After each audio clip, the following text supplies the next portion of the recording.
जी, मैं हर 3 दिन में 1 लाख नाम जप करने का प्रयास कर रही हूँ तथा ग्रस्त कार्यों को करते हुए नाम या कोई पद चलाने का भी प्रयास करती हूँ। महाराज जी, मुझे बताएं कि मैं और किस तरह नाम जप को बस बढ़ा ऐसे ही चलते रहो, अपने आप जब मन में बस जाएगा तो 3 लाख की संख्या की बात एक दिन में पूरी होने लगेगी और जीवन धन्य हो जाएगा। बस ऐसे चलते रहो, ऐसे लंबे समय सातु दीर्घ काल निरंतर सत्कार सेवितो दृढ़ भूमि, लंबे समय तक दीर्घ काल तक यही अभ्यास बना लो तो वही मन पकड़ लेगा, और मन पकड़ लिया तो निहाल हो जाओगी। मन पकड़ लेता है, रात में भी तो मैं सो नहीं पाती हूँ, कभी कोई पद चलने लगता है। हाँ, बहुत सुंदर। और उसमें हानि नहीं होगी। जैसे हम भजन करते हुए जग रहे ना, तो जगने की कोई हानि नहीं होगी उसमें, क्योंकि जो हम संसार का चिंतन छोड़कर गाढ़ नींद में आनंद लेते हैं, वही हम भगवान का चिंतन करते हुए हमारी इंद्रियां पावरफुल हो जाती हैं। दिन भर हम एक्टिव बहुत रहते हैं, कभी ऐसा नहीं रहता। खूब खूब नाम जप करो, ज्यादातर गुप्त रखो, अपनी साधना प्रकाशित ना करे। कोमल जी भिवानी से। राधे राधे महाराज। राधे राधे महाराज जी। महाराज जी, क्या आज के समय में संसारिक और ग्रस्त जीवन में रहकर भगवान की प्राप्ति की जा सकती है? महाराज जी, इनका प्रश्न है कि भगवान की प्राप्ति के लिए जो सबसे ज्यादा जरूरी है वो एकांत और शांत माहौल में रहकर। नहीं, ऐसा नहीं। भगवान की प्राप्ति के लिए एकांत जरूरी नहीं। भगवान की प्राप्ति के लिए काम छोड़कर बैठना, कायर होना जरूरी नहीं है। भगवान की प्राप्ति के लिए मामुनिस्मर युद्ध च, अर्जुन जी को आदेश कर रहे हैं, तस्मात् सर्वदा सर्वकालेषु मामुनिस्मर, हर परिस्थिति में मेरा स्मरण करो और युद्ध च, अपने कर्तव्य का पालन करो। एकांत किसे कहते हैं? हृदय में जो भगवान का सुमिरन होता है, उससे बढ़कर एकांत नहीं। कहाँ जाओगे एकांत? अब बोलो हमें, तुम कहाँ जाओगे एकांत? जितनी भीड़ तुम्हारे गांव में नहीं होगी, उससे ज्यादा हरिद्वार में है, वृंदावन में है, अयोध्या में, जो तीर्थ स्थल है, जो बड़े बड़े भगवान के पवित्र स्थान है, वहां भीड़ ही भीड़ देख लो। तो एकांत कहाँ जाओगे? कहाँ बैठोगे एकांत? महाराज जी, गृहस्थ जीवन में रह के तो क्यों? गृहस्थ जीवन में क्या परेशानी? सुबह से उठ के राम राम राधे राधे रट रहे हैं, अपना काम कर रहे हैं, इसी से भगवत प्राप्ति हो जाती है। बच्चे आ गए, बीवी आ गई, कोई परेशानी नहीं। बच्चे में भगवान है, बीबी में भगवान है। हमको भावना ही तो बदलनी है। अपने घर से हम शुरू करते हैं सब में भगवान को देखना। और नाथ सकल संपदा तुम्हारी, मैं सेवक समेत सुतनारी। बहुत बढ़िया भजन हो रहा है। क्या बाबा जी बन करके लोगों से मिलना नहीं होता क्या? पेट भरने के लिए मांगना होता है। 5 घरों में जाके भिक्षा मांगते हैं। और देखो, हम बाबा जी बनकर एकांत सेवन किए पूरे जीवन, और समाज में हमको जितनी समाज दी गई, कितनी समाज दी गई? तो भगवान ने दिया कि नहीं दिया? दिया तो समाज ही, वही समाज आपको दिए। तुम्हारी तो छोटी समाज है, तुम्हारे 5-6 लोग होंगे घर में, हमारे 500 लोग हैं। विरक्त और गृहस्थ जोड़ लो तो 50,000 हो गए। तो हमारा कहने का तात्पर्य है, एकांत का मतलब है हृदय में भगवान का सुमिरन करना। एकांत में कहीं भी बैठ जाओ जाके, तुम्हारा अभी तो भजन का मन करता है, और एकांत में बैठ जाओगे तो भोगों का मन करेगा। लिख लो कागज में। अभी घर में हो तो वृंदावन आने का मन करता है, और वृंदावन में आके तुम्हें हम सब सुविधा दे दें, एक कमरा समय से टिफिन कमरे में पहुंच जाएगा। भजन करना है, आप भाग ना जाओ तो मैं बता देना। जब लड़कवा कहता है ना पापा, वो जब कान में आएगी सावा, भाग जाओगे। एसी रूम छोड़ के भाग जाओगे। लेकिन महाराज जी, अगर हमारे जैसे हम अपने घर में हैं और हम कोशिश कर रहे हैं नाम जप की, और हमारे घर वाले मांस मदिरा सब कुछ चल रहा है, तो अब यही दुर्भाग्य है। ये दुर्भाग्य है कि ऐसा कुसंग मिला है। मतलब अब इसको हम क्या कह सकते हैं कि एक व्यक्ति है जो भगवान के नाम का जप करना चाहता है, भगवान, लेकिन फिर भी भक्ति हो सकती है।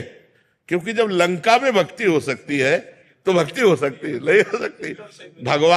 भगवान विभीषण जी से कह रहे हैं, जिम दसनन मो जीव बिचारी, जैसे 32 दांतों के बीच में बड़ी कोमल जीभ रहकर अपना काम चला लेती है, नहीं चला रही, ऐसे ही लंका में पूरा लंका निश्चर निकर निवासा।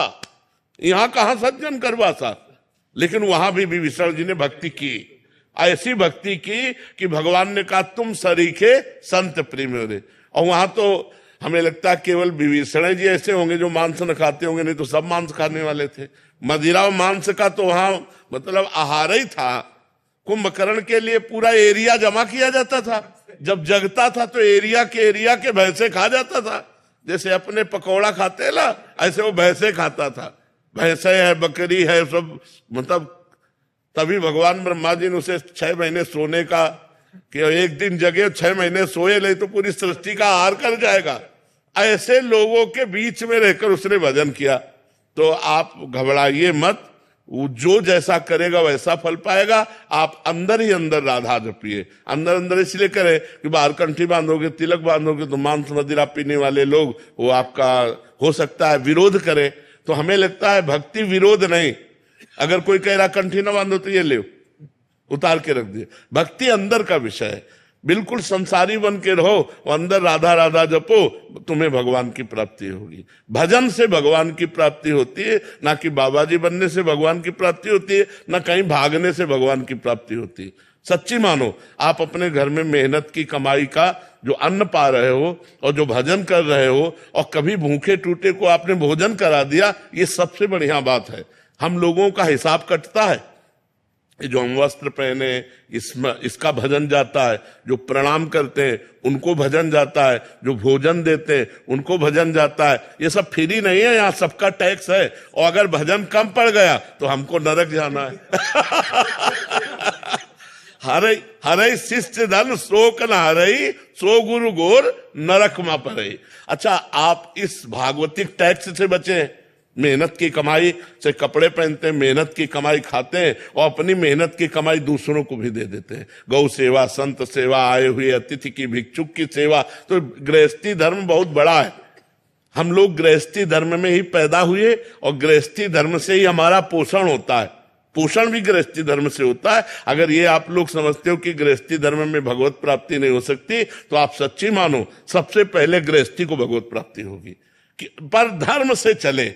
अब पराई बहनी बिटिया से गंदी बातें करो, शराब पियो, मांस खाओ तो नरक जाओगे। चाहे और अगर अच्छे आचरण करोगे, 4 रोटी अपने से बचा करके गौ सेवा, संत सेवा में दे दी, तो वही तुम्हें भगवत प्राप्ति कराएगा। खूब नाम जप करो, कोई परेशानी नहीं। कहाँ भाग के जाओगे? आज हमें एकांत बता दो, कहाँ एकांत है? कहीं एकांत नहीं बचा। हिमालय में भी चले जाओ तो वहां भी लोग आजकल जो है जहां भी एकांत समझते हो वही शूटिंग शुरू है। हाँ, नाम पर जब करते हैं 10 मिनट एकांत में बैठ के, तो उसी टाइम पे पत्नी कुछ काम बता देती है, बच्चा कोई बात नहीं, तो उठ के खड़े हो गए, काम करने लगे, राधा राधा अपना काम करने के लिए चल दिए। राधा भगवान को एकांत में बैठकर भजन करने से नहीं मिलते। काम करते हुए भजन करना सबसे श्रेष्ठ बात है। झाड़ू लगा रहे, फावड़ा चला रहे, व्यापार कर रहे हैं, पानी ला रहे, कुछ भी काम कर रहे, राधा राधा राधा राधा, क्या जाता है? माले चलाने से भगवान प्राप्त होते हैं, भगवान सुमिरन करने से प्राप्त होते हैं। हम सुमिरन करें भगवान का, माला के बिना सुमिरन करें। गिन लो भगवान, तुम गिन लो, वो तो सब जान ही रहे हैं। तो खूब भजन करो और गृहस्थी में रहो। और ये जरूर करो कि अपनी कमाई का 4 रोटी का हिस्सा कभी किसी भूखे को खवा दो, कभी किसी गाय को दे दो, कभी किसी बीमार को 10 रुपया तुम्हारे लग जाए। ये बढ़िया परोपकार। परोपकार ये गृहस्थी में जरूर करना चाहिए और नाम जप करना चाहिए और भगवान के आश्रित रहना चाहिए। आश्रित का मतलब नाथ सकल संपदा तुम्हारी, मैं सेवक समेत सुतनारी। बढ़िया भजन है, कोई परेशानी नहीं, कहीं भागने की जरूरत नहीं, ये सोचने की जरूरत नहीं कि बाबा जी ज्यादा भजन कर लेते हैं। ऐसे किया ना आपने, ऐसे इसका भी टैक्स है, हमारा भजन जाएगा आपके पास। आप साष्टांग लौट गए ना, ये खुशी की बात नहीं है। तुम्हारे पुण्य जा रहे। अगर भजन नहीं करोगे तो वो साष्टांग वाला पुण्य ले गया और तुम नरक जाओगे। बहुत होश की बात है, ये कोई खिलवाड़ नहीं। ये जो सिद्ध पुरुष भजन में निरंतर लगे, उन्हीं से जगत का कल्याण होता है, वही मंगल होता है। नहीं तो एक एक का टैक्स है। जैसे भारत सरकार का हर वस्तु में टैक्स है ना, ऐसे भगवान का टैक्स है, हर एक चीज में टैक्स है। कोई तुम्हारे पैर छू रहा, कोई तुम्हारी बड़ाई कर रहा, कोई तुम्हें प्रणाम कर रहा, कोई वस्त्र दे रहा है, कोई भोजन दे रहा, कोई धन दे रहा है, वो सब भजन ले रहे हैं। वो हमारा सब भजन ले रहे हैं, कोई खिलवाड़ नहीं है। राधे राधे महाराज जी। महाराज जी, मैंने अपने आप को कभी भी किसी परपुरुष से टच नहीं कराया और ना ही शादी से पहले ना ही आज। महाराज जी, अपने पति के अलावा धन्यवाद कभी किसी का देते सोचा हैं, भी नहीं। धन्यवाद देते हैं। ऐसी माई बहनें अगर अपने जीवन को पवित्र रखें तो हमारे समाज का बड़ा मंगल हो जाए। ऐसी माताओं बहनों से जो पुत्र होते हैं वो राष्ट्र भक्त और भगवत भक्त होते हैं। जो बेविचार प्रवृत्ति से युक्त हैं वो ऐसे संतानों को उत्पन्न नहीं कर सकती, उनमें क्षमता नहीं है। ये जो गर्लफ्रेंड बॉयफ्रेंड चला है, गंदी बातें चली है, ये बहुत खतरनाक है। हम मतलब हमारे हृदय शीतल होता है जब कोई कहता है मैं धर्म से चलता हूं, मैं कभी किसी को इस गंदी बातें नहीं। ये तो एक मतलब आश्चर्य की बात है। नहीं, आज तो बच्चियां एक बॉयफ्रेंड, फिर ब्रेकअप, फिर दूसरा बॉयफ्रेंड, फिर ब्रेकअप, फिर तीसरा बॉयफ्रेंड। ये क्या चल रहा है? ये चल क्या रहा है? गंदी बातें हैं कि नहीं? गंदी बातें, कितनी गंदी बातें। हमारा जो भारत देश है वो धर्मयुक्त है, तो हमारे सनातन धर्म में वो एक बार जिसका स्पर्श हो गया आजीवन उसी के निर्वाह किया जाता था। इसीलिए बड़े बुजुर्ग ब्याह कराते थे। लड़की लड़का परस्पर देखा नहीं, बड़े बुजुर्ग ब्याह करा, पूरे जीवन निर्वाह होता था। और यहाँ प्रेम विवाह होता है, साल भर में तलाक हो जाती है, 6 दिन में तलाक हो जाती है। प्रेम करे तो थोड़ा निर्वाह करना भी सीखे। प्रेम करने वाला सहनशील होता है, अपने प्यारे को सुख पहुंचाता है। आज का समय तो बहुत धन्यवाद है। जैसा आप, क्या प्रश्न है आप? महाराज जी, आप कह रहे हैं कि मतलब अपने पति देव के अलावा मेरा कोई वो नहीं है, बट लेकिन महाराज जी हम दोनों में लड़ाई भी हो जाती है और गुस्से में अपशब्द हो जाते हैं, क्या मैं पतिव्रत स्त्री हूँ? हाँ, पतिव्रता। बिल्कुल। हम भगवान के भक्त हैं और हमें कोई परेशानी पड़ी और हम उसको निपटा नहीं पाते तो हम नाराज भी होते हैं भगवान से। छोटा बच्चा जब गिर पड़ा, अम्मा दौड़ के उठाने गई तो उसने बाग के थप्पड़ जमाया कि अब उठाने आयो, जब हम गिर रहे थे तब कहाँ थी? जब हम गिर रहे थे तब छोटा बच्चा नहीं गिर जाता। और माँ थी तो माँ से ही लड़ता है, माँ को, क्योंकि वो जानता है माँ के सिवा मेरा कोई नहीं है। अब मैं गिर गया तब उठाने आई हो, तो गिरने के पहले उठा लेते। ऐसे हम लोग भगवान से भी लड़ जाते हैं। तो कभी कभी जैसे आप पति से लड़ जाते हैं, ऐसे हम परम पति से लड़ जाते हैं। लड़ना भी एक प्रेम का अंग है, लड़ना भी एक प्रेम का अंग है, उसे मान कहते हैं। पर वो लड़ना ऐसा ना हो कि मतलब बीभत्स रूप न धारण करे, बीभत्स रूप न धारण करे। प्यार और हम आपको प्रणाम करते हैं और धन्यवाद देते हैं कि ऐसे ही जीवन निर्वाह करना चाहिए। हमारा सनातन धर्म इसी की आज्ञा करता है, पर पुरुष स्पर्श का त्याग करके अपने पति में भगवान की भावना रखना। नहीं महाराज जी, मैं अपने पति से बहुत प्रेम करती हूँ, लेकिन जब उन्हें किसी काम से दूर जाना पड़ता है तो मैं बहुत विचलित होने लगती हूँ, मानसिक बीमार सी बन जाती हूँ। भगवान के पथ पर रहकर इस प्रेम को कैसे संतुलित करूं? नहीं, ये नहीं हो सकता। ये ऐसा ही है, जब से तुम बिछुरे पे प्यारे कबहु न पायो चैन, दरस बिन दुखन लागे नैन। जो मैं ऐसा जानती प्रीत किए दुख होए, नगर ढिंढोरा पीटती अजी प्रीति न करियो कोई। प्रेम में अपने प्यारे को सदैव अपने समीप पाना, समीप रखना, यही पसंद है। थोड़ी भी दूरी बर्दाश्त नहीं। पर जब अपना प्रीतम, अपना प्यारा दूर जाता है तो उसी के चिंतन में, उसी के वियोग में समय काटना, ये प्रेमियों का स्वभाव है। यही प्रेमियों की महिमा है कि वो अपने प्यारे के सिवा अपने मन को शांत करने के लिए किसी दूसरी वस्तु, व्यक्ति, स्थान का वो संस्पर्श नहीं प्राप्त कर सकते। अपने प्यारे के लिए वो रो रो करके समय व्यतीत करेंगे।